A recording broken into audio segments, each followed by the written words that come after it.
I present to you Bwana John Mbadi.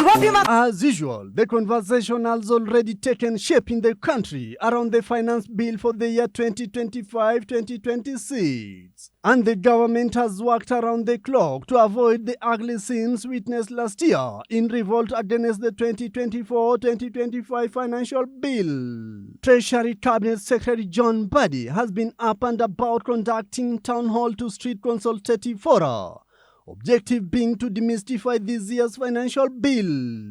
And the youth has been the main target of engagement. The goal is to ensure the budget has a soft landing.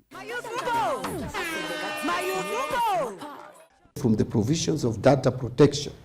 But then someone mischievously comes and introduces an amendment that makes KRA completely ineffective by saying that if you have some trade secrets, financial trade secrets, then that information, for you to get that information, again a long process which will take years for KRA just to get some information that they need to be able to assess the correct tax payable.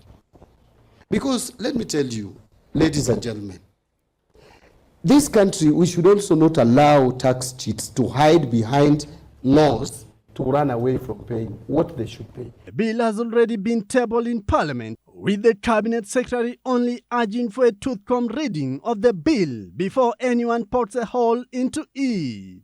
We need to be more involved in budget process in terms of advocacy, because if no one speaks for this segment of health, this kind of health challenge which we have, the mental health, then it will not be captured during the sectoral engagement.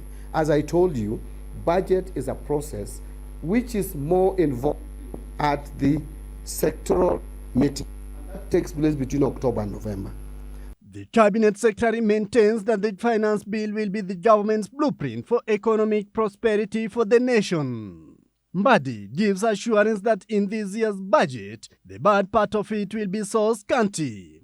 By the way, even me, when I was the other side, I really contributed towards the defeat of the last year's finance bill.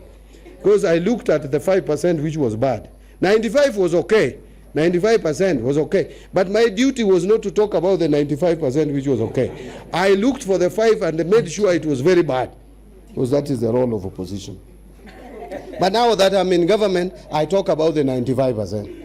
It is your duty to go and look at those 5% and then we engage, isn't it? But I will guarantee you the finance bill of this year, if there is something that is bad, it should be maybe 1%. So today, all eyes will be focused on the National Assembly to witness what the financial gurus at the Treasury have in store for Kenyans for the next financial year. And Cabinet Secretary John Mbadi will be reading his maiden budget. Victor Uding, the ambassador.